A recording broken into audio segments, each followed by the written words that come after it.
Carteiras enfileiradas, professor no comando da classe, lousa, giz e uma grade muito bem planejada para servir a todo mundo. Esse cenário, velho conhecido de muita gente, tem sido cada vez mais questionado.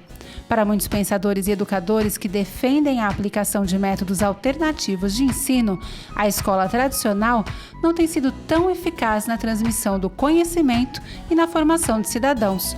Mas como tem sido toda essa história na prática, modelos alternativos de educação é o tema de hoje do programa Câmara em Pauta. E para falar sobre esse assunto, nós recebemos hoje duas convidadas. A doutora Célia Maria Piva Cabral Sena, que é diretora pedagógica da Escola Lumiar e também diretora pedagógica da Via E. Obrigada pela sua presença. Recebemos também a professora Marineide de Oliveira Gomes, que é vice-diretora acadêmica do campus Guarulhos da Unifesp. Agradeço a sua presença também. Bom, a gente vai falar sobre modelo alternativo de educação e eu acho que eu não consigo começar de outra forma, senão perguntando para vocês o que é exatamente esse alternativo. Porque quando a gente fala em alternativo, eu tenho a impressão de que a gente rompe com tudo que não é, o que é o convencional. É assim? O alternativo é romper com todo o sistema convencional que a gente conheceu até hoje? Vocês podem ficar à vontade, quem quiser começar. Bom, na verdade, primeiro eu gostaria de agradecer pelo convite. É sempre encantador falar sobre educação. Na verdade, a questão do termo alternativo, nós precisamos ter bastante cuidado em relação a ele. Por quê? Há muito tempo atrás, falar em escolas alternativas significava dizer escolas que poderiam ser escolas de contraturno ou escolas complementares. Mas acabou acontecendo o quê? Que muitas pessoas entendiam alternativa escolas não regulares, ou seja, uma escola que não estava sujeita ou subordinada ao quê? À legislação vigente, municipal, estadual e federal. Então, a gente precisa deixar isso bem claro. Escolas inovadoras ou escolas que atuem de maneira diferente não devem ser consideradas como escolas alternativas em relação ao nome. Tá. Professora, então, alternativo é um engano usar esse termo? Eu acho que assim, é importante a gente pensar na alternativa como possibilidade, né? É diferente um pouquinho de inovação, né? Como a Célia falou, é sempre importante contextualizar, porque a gente já teve escolas alternativas, né, que tinham uma função muito clara na sociedade, né? Mas é importante sempre pensar em escola para quem, como dizia o Paulo Freire. Né? As escolas sempre têm, os projetos das escolas sempre têm intencionalidades. Né? E acho que é importante que nós, sejam os pais, sejam os educadores, tenhamos clareza dessas intencionalidades. Quem a gente quer formar? Né? Então, tanto a palavra alternativo como inovador, ao contextualizar, nós precisamos nos fazer essa pergunta, né? Quem é essa criança, jovem ou adulto que nós queremos formar? Para qual sociedade? Né? A gente tem no Brasil, feliz ou infelizmente, uma escola de classe, né? Então, para o pobre, para a criança pobre, há muito poucas opções. Então, talvez a gente chame de alternativo um projeto social no contraturno em que a criança vai à escola de manhã e à tarde ela faz reforço, faz atividades artísticas, etc. Seria alternativo, não é? E quando a gente fala em escola, a gente precisa pensar numa outra questão que diz respeito ao direito à educação. Direito à educação é da criança. Então, muitas vezes a gente tem projetos sociais que são para a família ou para dar uma resposta para a sociedade e para a grande desigualdade social brasileira, mas que não são projetos que atendem às necessidades das crianças. Então, eu voltaria sempre à pergunta, em nome de que a gente faz a educação? Então, a gente pode falar em um modelo diferenciado, para a gente poder aqui encaminhar a nossa conversa, um modelo diferenciado de educação. E aí, Letícia, só um instantinho. Claro. Eu acho que o diferenciado sempre também em relação aqui, né? Acho que aqui a gente está falando de formas e culturas escolares dominantes, que nós conhecemos. É uma escola com tempos e rituais que todos nós passamos, de uma maneira geral. São poucos os que viveram experiências diferentes, né? Então, eu acho que a alternativa à inovação seria em relação a essa escola ou essas culturas escolares. Certo. Para a gente tentar colocar um pouco na prática, não que você não traga isso para a gente. Você é coordenadora pedagógica de escolas que lidam de forma... E aí a gente fica nesses termos, né? Tentando não errar, mas diferente com a educação. Como é que é? Porque quando as crianças chegam lá pequenininhas, tem desde o que a gente chamaria de mini maternal, educação infantil. Da educação infantil até, no caso da Lumiar, até o ensino fundamental 2 e no caso das escolas do VIAE até o ensino médio. Certo. E o que essa educação infantil é diferenciada de uma escola dita tradicional? Então, no caso da Lumiar, nós não temos efetivamente diferente, nós não temos séries. Então, nós pegamos os 6 anos da educação infantil e eles são divididos em 3. Então, da criança com 4 meses até completar 2 anos, a gente chama de infantil 1. De 2 anos até completar 4, infantil 2. E de 4 até completar 6, infantil 3. E os 9 anos do fundamental divididos também em 3. De 6 a 9, 9 a 12, 12 a 14. Com esses estudantes, nós não trabalhamos por conteúdos. O nosso projeto pedagógico é através de habilidades e competências. Aí vem sempre a questão, mas e os conteúdos aos quais os estudantes têm direito, né, de estarem na escola para aprender? Então, na verdade, não é que nós não trabalhamos os conteúdos são trabalhados, mas a essência da proposta pedagógica é via habilidades e competências. Então, quando a criança entra na escola aos 4 meses, ela já tem uma coisa completamente diferente nas escolas Lumiar, que é o seguinte: não existe professor na escola Lumiar. A figura do professor ele é dividida em dois educadores. Um é o tutor, exatamente como era o tutor, né, na Grécia Antiga, ou então como um preceptor das famílias mais abastadas, né, que não, os ricos, né, não iam à escola. Eles tinham os preceptores que iam em casa e era aquela pessoa que realmente trabalhava com aquele jovem, formando aquele jovem. Então, a ideia do tutor da Lumiar é exatamente essa: fazer o quê? Durante o período que ele está com aquela turma, né, ou o ciclo de 2 anos ou o ciclo de 3 anos na educação fundamental, ele vai trabalhar com esses estudantes o seu desenvolvimento integral. Então, ele vai ficar por 2 anos na educação infantil ou por 3 anos no ensino fundamental, acompanhando esse estudante, verificando quais são as necessidades, os interesses e o desenvolvimento dele. Para trazer o conteúdo, nós temos o profissional que nós chamamos de mestre.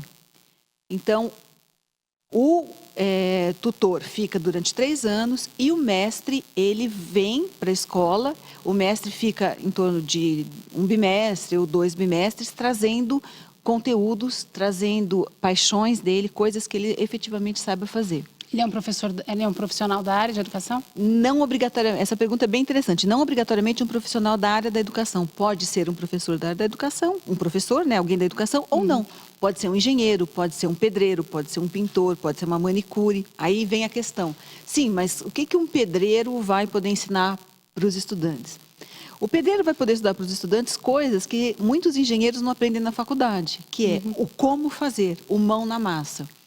E o tutor, o que ele faz? À medida que ele aprende, no caso, se for, por exemplo, com um pedreiro, a fazer alguma coisa, o tutor ele vai ver por trás que, obviamente, habilidades e competências esse trabalho vai estar desenvolvendo e também que conteúdos eu consigo dar baixa. Então, provavelmente eu vou conseguir dar baixa, dependendo da série, né, do ciclo que a criança estiver, ou o jovem, vai poder dar baixa de várias coisas, de química, de matemática, depende de língua portuguesa, depende de qual for o projeto que esses estudantes estiverem envolvidos e que esse pedreiro está fazendo parte. Porque também uma outra disrupção na educação é que nós não trabalhamos não há disciplinas na Lumiar. tudo acontece por projetos inter e transdisciplinares. Certo. Bom, ouvindo isso tudo, me surgem várias dúvidas, e aí tem um fato que a Marineide colocou para a gente, para quem é essa escola, né? A gente vai fazer aqui um intervalo bem rapidinho, porque o tempo voa aqui, mas a gente vai voltar no próximo bloco com essa pergunta: para quem é essa escola? Não sai daí, a gente volta já.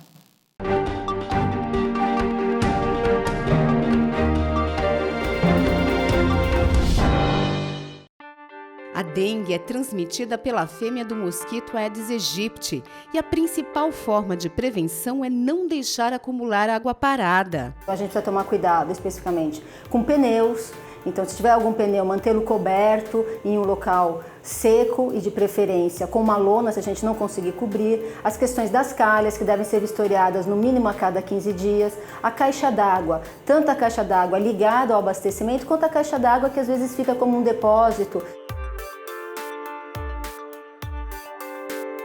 É importante também não esquecer das garrafas, que devem estar com a boca para baixo, os vasos de planta também, que a gente deve, se possível, eliminar os pratinhos, mas se não for possível fazer a eliminação dos pratinhos, que coloque terra ou areia até o limite da linha de água, para evitar que acumule ali água também. O importante são os materiais inservíveis, como copos plásticos, latinhas, garrafas pequenas, tampinhas de garrafa. Tudo isso, se a gente não tem uso, a gente deve colocar dentro de um saco, fechar esse saco e colocar para coleta pública. A importância dos bebedouros de animais, porque às vezes a gente não troca água, a gente simplesmente coloca mais água nesse bebedouro. Então a gente deve também, a cada 2, 3 dias, para o bem do nosso animal e até para evitar a proliferação do Aedes aegypti, tirar a água, passar uma escova e encher novamente esses bebedouros de água. A gente sabe que 80% dos criadouros da dengue estão nas residências, mas se há um terreno baldio, uma praça ou uma rua com grande acúmulo de lixo, entulho, também é mais um local para ter a proliferação do mosquito.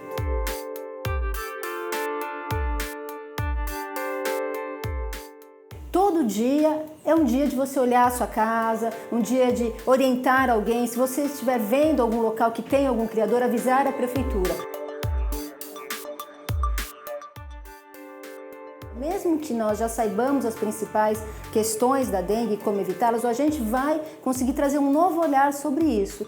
Se você tiver dúvidas sobre a identidade do agente, ligue para a Prefeitura no telefone 2472-5070.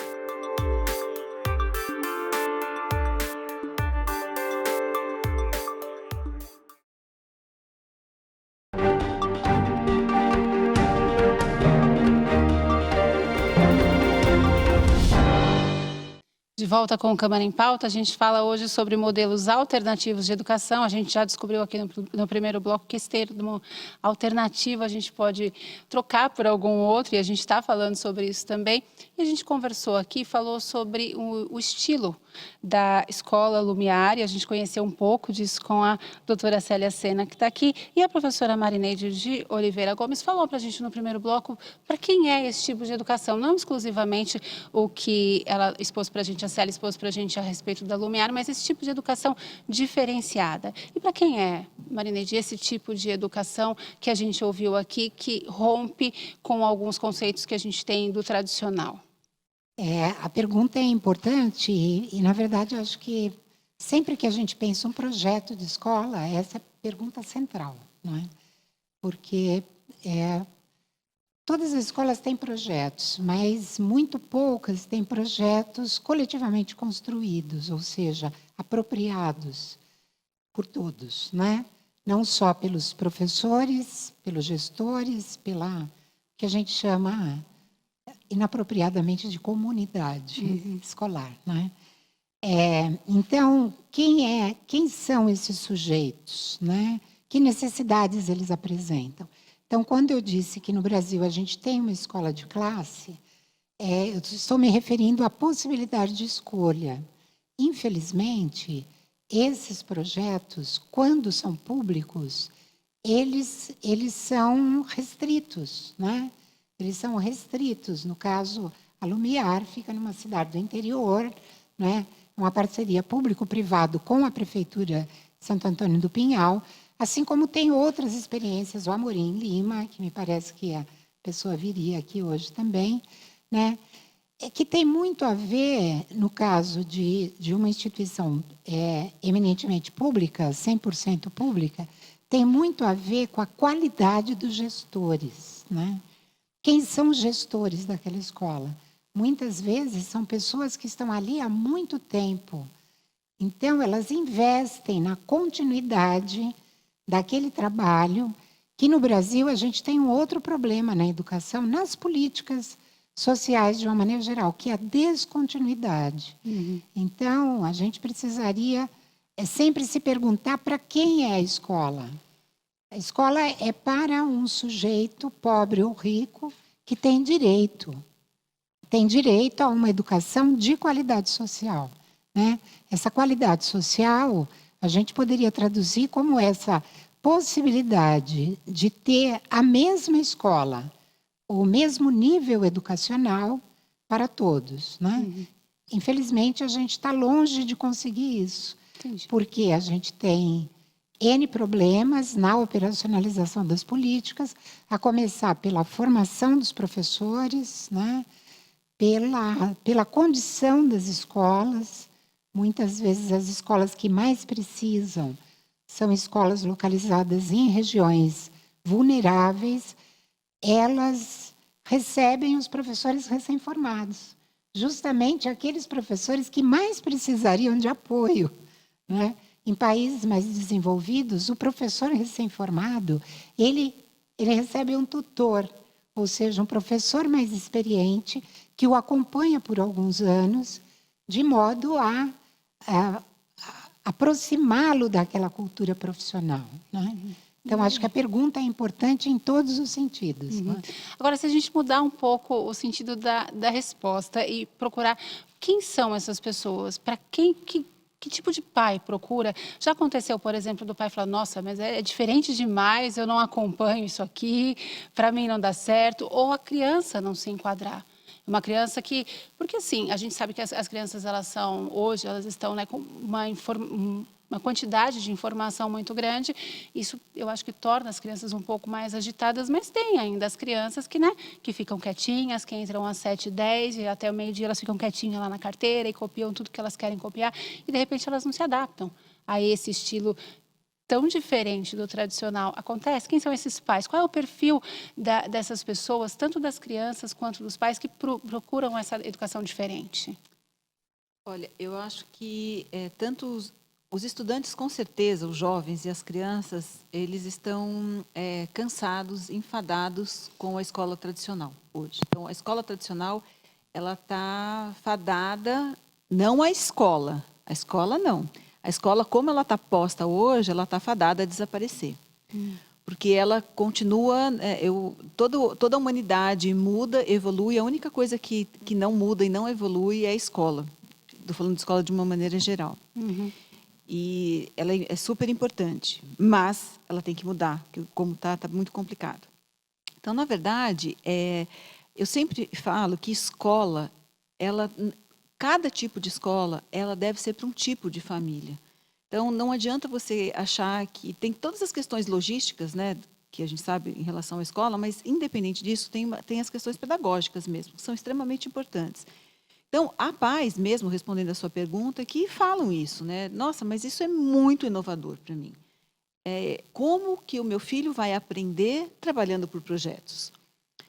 Eu fico mais tranquilo eu saber que ele está aprendendo português, matemática, história e geografia lá naquele horário, naquela grade horária mais específica. E em relação aos estudantes, eu vejo menos oposição ou menos receio em relação a isso. Eles são mais abertos e mais aptos a uma forma mais dinâmica de trabalho. Mesmo os que vieram de uma escola tradicional?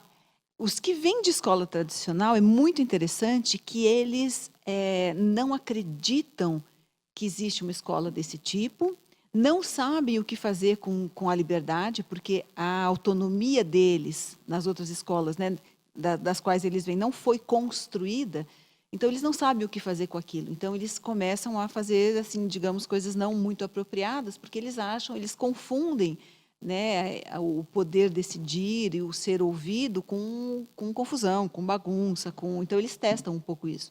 Aí a hora que eles percebem que não, que eles serão ouvidos sim, mas que isso, né, ao ser ouvido, isso tem uma carga de responsabilidade imensa, eles mudam a postura. E ainda um pouco falando de para que famílias, né, a escola é feita, a minha outra experiência, né, falando um pouco do VIAE, muitas vezes a escola ela é também para as pessoas que dão, a gente pode não pensar nisso, né, mas para as classes menos favorecidas, que dão um valor imenso para a educação e que às vezes não se sentem contempladas na escola pública, né, por várias questões, infelizmente, mas a gente sabe que isso acontece. Então, é aquela pessoa que, acreditando efetivamente na educação, no valor da educação, ele usa os recursos que ele tem para colocar o filho numa escola particular e, com isso, dar ao filho uma oportunidade de uma educação diferenciada. Então, esse outro grande, né, leque da nossa população, falando principalmente de população brasileira, é uma categoria que ela não é muito relevada, né, porque fica a cargo da educação pública, que, né, independente da qualidade dela ou não dá conta de toda a população. Então, o setor privado ele pode atuar nisso com qualidade, com muita responsabilidade para essas classes menos favorecidas. E aí você deve perguntar, bom, mas qual é o segredo? O segredo é trabalhar com qualidade e aí sim usando vários, né, artifícios, vários, né, não é artifício, mas vários tópicos da educação inovadora. Então, trabalhar as questões das habilidades socioemocionais, trabalhar com tecnologia. Aí todo mundo fala, mas tecnologia é extremamente cara, é só para a elite. Não, ao contrário, tem que desmistificar isso. A tecnologia, ela ajuda a você trabalhar com grandes massas e com qualidade. Então, acho que a educação ela precisa ser olhada nesse leque, né, no nosso país, um país com tantas necessidades educacionais, eu tenho que olhar com muito carinho para a escola pública, eu tenho que olhar com muito carinho para a escola particular, né, mas para as classes menos favorecidas e para todas as possibilidades de inovação que estão por aí, né? O Amorim Lima, por exemplo, a escola aqui em São Paulo, a escola Campos Sales, que são escolas públicas de excelente qualidade e que são totalmente inovadoras. A Lumiar, no caso, que tem algumas que são particulares, mas há uma parceria com a escola pública. Enfim, tantos outros exemplos de escolas que estão se reinventando, que estão procurando novos caminhos, que devem ser utilizadas não como modelo, não gosto dessa palavra, como modelo, mas como laboratórios, como novas possibilidades. Certo.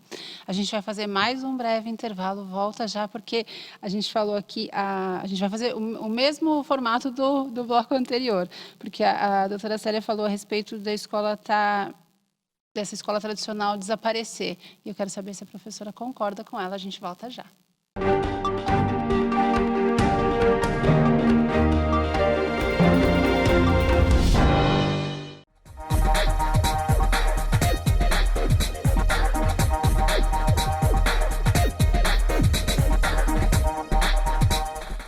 A Câmara Municipal de Guarulhos acredita num mundo melhor e mais igual. E a igualdade de direitos passa por cidadãos democraticamente bem informados. Para que a informação chegue realmente a todos, a Câmara aposta na inclusão. A transmissão das sessões conta com o apoio de um intérprete de Libras, a língua brasileira de sinais. Assim, o deficiente auditivo também pode acompanhar tudo o que acontece na política da cidade e exercer, de fato, o papel de cidadão. TV Câmara Guarulhos, o canal da cidadania.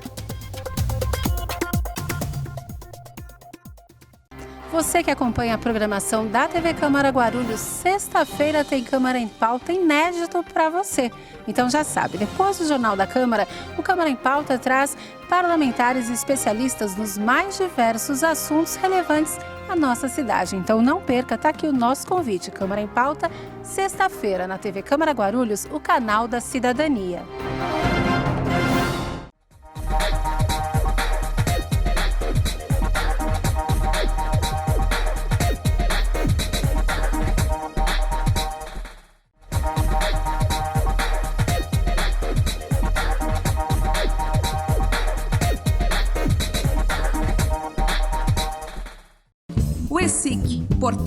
Transparência abre as contas da Câmara para toda a sociedade. Nele, você encontra as informações sobre o orçamento da Câmara, a receita e as despesas detalhadas. Após um rápido cadastro, você tem acesso a todas as informações. E algumas delas você não precisa se cadastrar para acessar.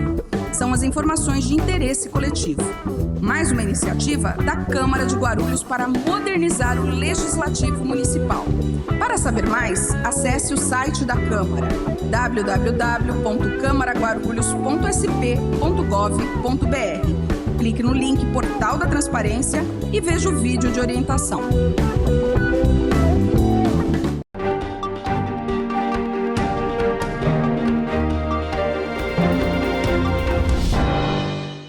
De volta com o Câmara em Pauta. No bloco anterior, a doutora Célia falou a respeito da possibilidade de desaparecer esse formato tradicional, esse formato que a gente conhece, a maioria de nós, pelo menos, conhece, da educação da escola, não da educação, da escola de hoje. Professora, concorda com ela? Qual a sua opinião a respeito disso? Ela é bem otimista, eu gostaria. Sinceramente, eu gostaria que essa profecia se realizasse. Mas eu acho que a gente está longe disso, né? Acho que essa escola tradicional, essa escola dominante, ela realmente dá sinais de fraqueza e de insuficiência. Né? Podemos pegar lá na ponta pelo resultado. Né?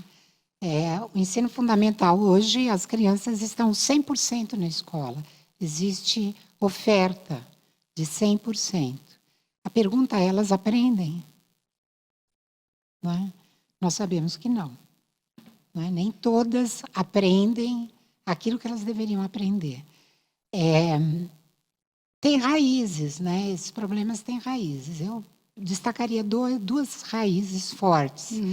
Uma é a descontinuidade das políticas públicas. Né?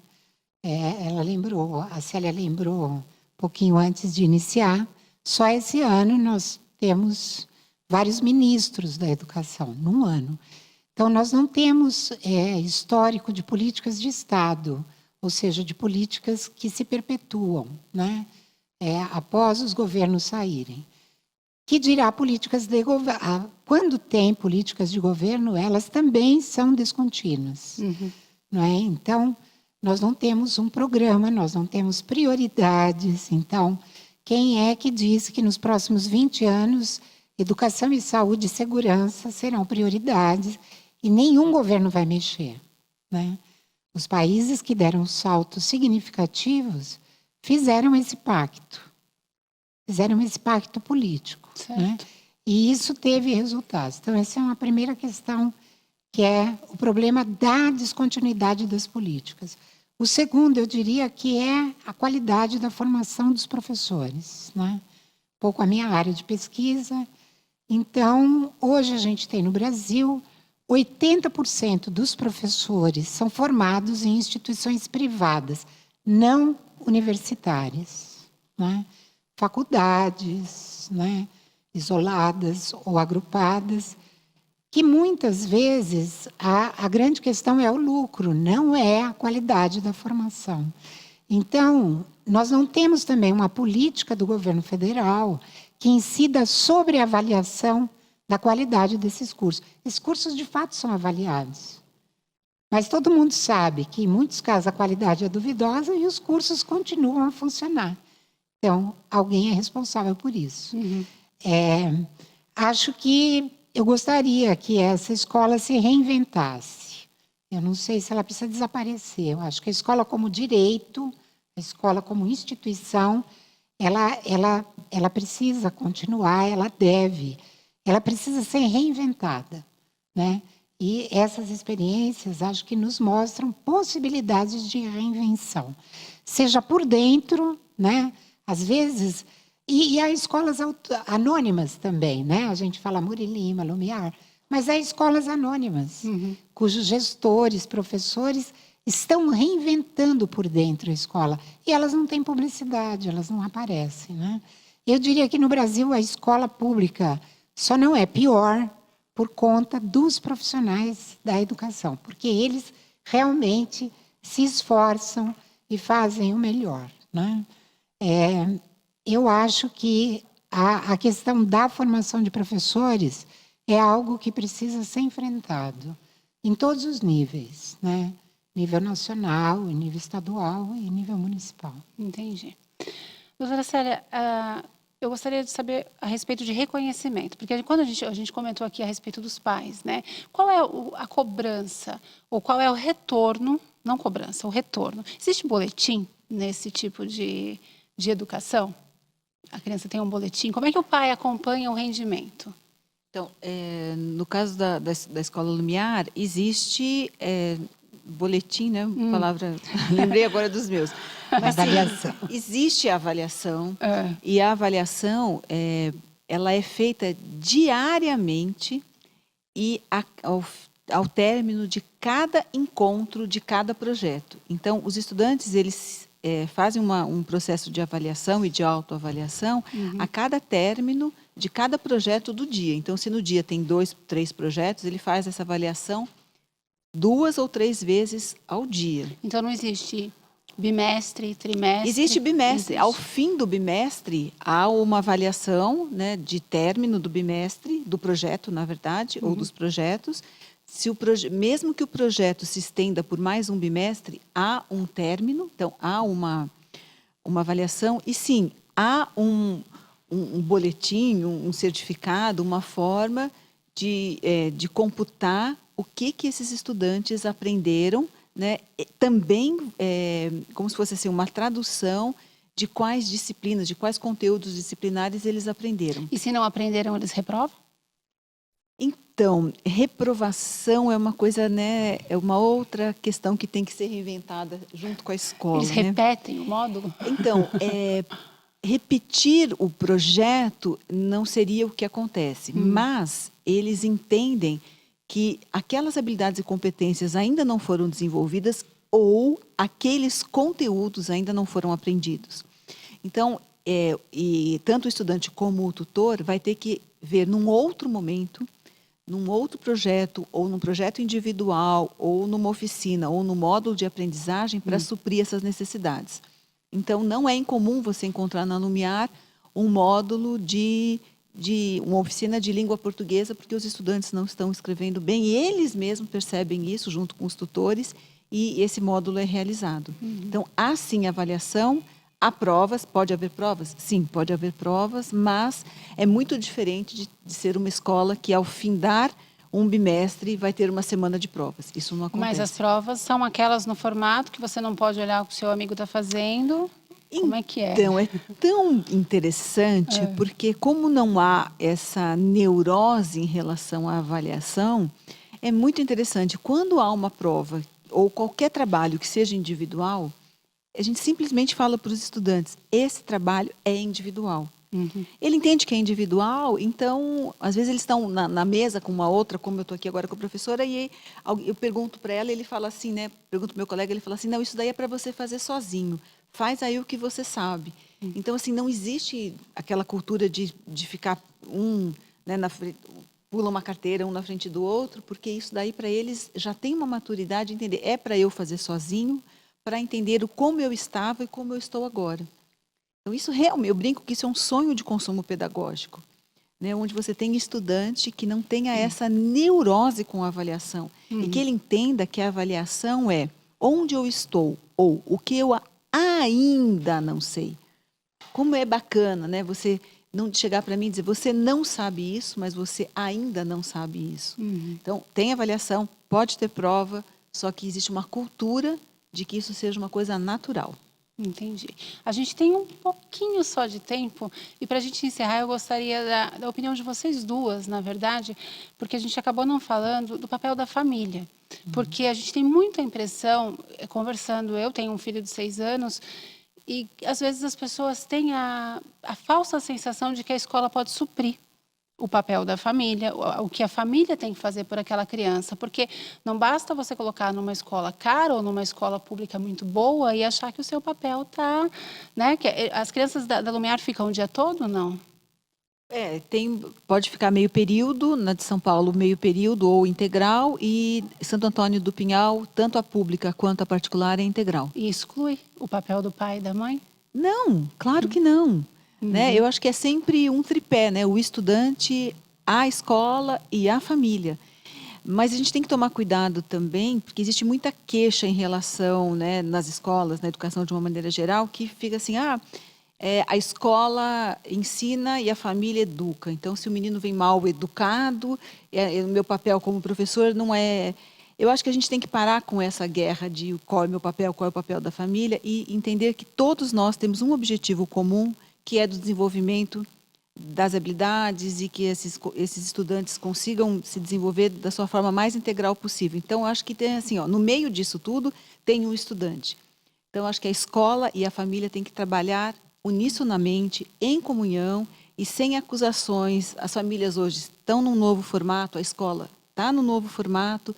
Então, eu acho que tem que ser um papel assim, eu não concordo absolutamente que eu traz o seu filho aqui para eu ensinar, porque a educação vem de casa. Acho que a educação é um processo, eu ainda estou em processo de educação, você, a professora, isso não termina nunca, ainda bem. Então, acho que se a gente parar com essas acusações ou com essa, né, de responsabilidades, eu acho que a gente vai conseguir muito mais em prol do nosso estudante. É um trabalho complementar? É junto? Tem que é um fazer trabalho junto? Eu acho que é isso que a Célia disse. Acho que quando ela traz essa experiência de trabalho com projetos, me parece que a exigência da família é muito maior, né? Porque não se trata daquela lição, né, que todos... Então, experiências que eu conheço de famílias que têm crianças em escolas assim, todos se desenvolvem, né? Que vai fazer uma pesquisa sobre determinada coisa. Não está escrito no livro didático. A família está presente. Então, esse processo eu diria que mais do que educação, é de formação. Todos estão se formando, né? Então, os pais também aprendem e ensinam, né? E eu queria destacar esse plural de famílias, né? Acho que as escolas também não estão preparadas para essas novas configurações familiares, monoparentais, homossexuais, né? Às vezes é uma avó que cuida do neto e uma tia, então, ou não tem laços de sangue, crianças adotivas, né? Necessidades especiais, quer dizer, tem uma série de questões hoje do mundo contemporâneo e que nas escolas ditas tradicionais essas famílias não entram, porque elas não correspondem ao formato também tradicional de família no singular, né? Então, acho que hoje o ideal seria a gente pensar famílias no plural, e de uma forma em que todos se apropriem de um processo que é formativo, né? Como diria o Paulo Freire, o ser mais, né? O ser humano sempre pode ser mais, né? Tá certo. Gente, eu agradeço muito a presença de vocês, bastante esclarecedor, que a gente consiga caminhar aí por um bom caminho, não é? Eu é que agradeço, acho que essa é uma oportunidade importantíssima, né, de nós falarmos numa televisão aqui em Guarulhos, né? Muito obrigada. Obrigada. Obrigada, doutora. Eu agradeço e, como eu sempre digo, falar sobre educação é muito bom. Obrigada. Obrigada a vocês. Obrigada a você também que esteve com a gente hoje. Até a próxima. Tchau.